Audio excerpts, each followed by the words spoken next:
यहाँ बाहर से दर्शन कराते हैं। हमने कहा इसी को समझ कहते हैं। शिव महापुराण में एक वर्णन आता है, पशुपति नाथ का व्रत करो, 16 सोमवार का व्रत करो, सोमवार का व्रत करो, शिवरात्रि का व्रत करो, चतुर्थी का व्रत करो, तीज का व्रत करो, एकादशी का व्रत करो, पूर्णिमा का व्रत करो, आपका मन पड़े वो व्रत करो।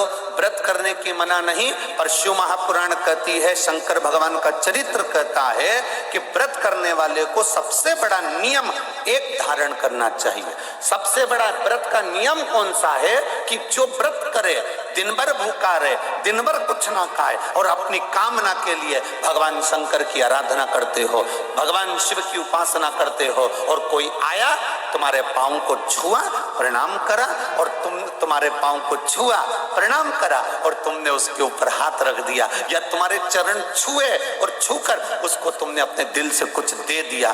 उसने चरण छुआ और तुम्हारे नीवी मुख से निकला, पर तुम्हारे चरण को अगर उसने व्रत वाले दिन, तीज का व्रत करो, एकादशी का व्रत करो, पूर्णिमा का व्रत करो, आपका मन पड़े वो व्रत करो।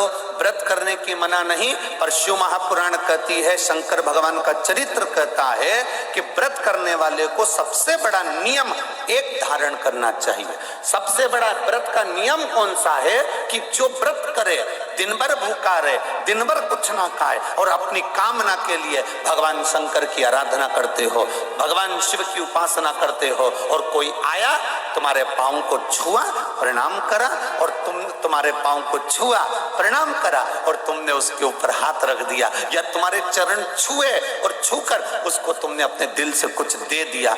उसने चरण छुआ और तुम्हारे नीवी मुख से निकला, पर तुम्हारे चरण को अगर उसने व्रत वाले दिन हाथ लगा लिया, तो समझ लेना कि तुमने जो दिन भर व्रत करा, उस व्रत का पुण्य वो लेकर चले गया।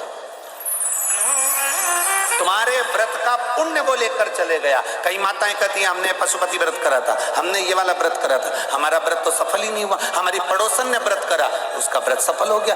कारण उसका ये है कि तुम्हारा व्रत जिस दिन था, उस दिन तुम्हारे कोई ना पांव पड़ा होगा, पांव पड़ा, चरण छुआ, और सबसे बड़ी बात है, तुम अनुभव कर देखना, अपने पैर के अंगूठे पे एक लोटा जल डालकर देखना, ठंडा पानी डालकर देखना, तुम्हारा भेजा भी ठंडा हो जाता है। अर्थात पांव के अंगूठे में, पांव में वो बल होता है कि व्यक्ति के चित्त, वृत्ति, मन और बुद्धि का सब कुछ चरण छूने वाला खींच कर ले जाता है। ये निश्चितता है।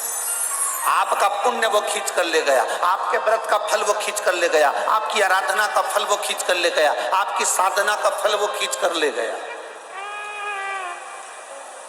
हमारा एक नियम है, आप लोगों को मालूम होगा, हम कई बार कथा में कहे, हम कभी भी चरण नहीं छूने देते। स्त्री को तो छूने ही नहीं देते, माताओं को तो बिल्कुल भी नहीं, क्योंकि हम आपको जीजी बोलते हैं, और आप हो गई हमारी बहन, और भाई के चरण छुओ तो अच्छी बात थोड़ी ना है। हम तुम्हारे छू लें, पर तुम हमारे मत छू। और हम जितने भी भाई लोग बैठते हैं, इनको जीजा कहते हैं, इनसे हम हमारे चरण छुआ लेते हैं, क्योंकि जीजा और साले की चल जाती है, इनकी और हमारी चल जाती, तुम्हारी नहीं चलेगी। चरण की बड़ी बात है। व्रत करने वाली माता, चाहे उपास कर रही हो, साधना कर रही हो, नियम धारण करी हुई है, जिस दिन तुम्हारा व्रत है, एकादशी का व्रत है, उस दिन अपने पांव को हाथ मत लगाने दो। जिस दिन तुम्हारा पशुपति व्रत है, उस दिन तुम्हारे चरण को कोई को छूने मत दो।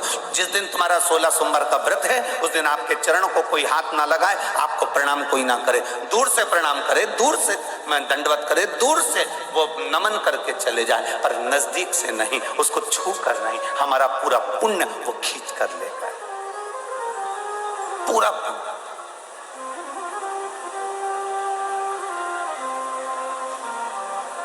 भगवान नारायण के चरण दिखते हैं, बोलो दिखते हैं कि नहीं दिखते? जम के बोलो जरा, दिखते हैं ना? भगवान ब्रह्मा जी के चरण दिखते हैं, माता लक्ष्मी के चरण दिखते हैं, भगवान ब्रह्माणी के चरण दिखते हैं, इंद्राणी के चरण दिखते हैं, गरुण देव, वरुण देव, सबके चरण दिखते हैं। केवल एक शिवलिंग, शंकर भगवान का केवल एक शिवलिंग ऐसा होता है जिसके चरण नजर नहीं आते कि इनके चरण कहां पर, चरण कहां है। किसी को नहीं मालूम, वो तो अपनी तप साधना में लीन है। जो आता है जल चढ़ाता है, स्पर्श करता है, छूता है, चला जाता है, छुआ चला।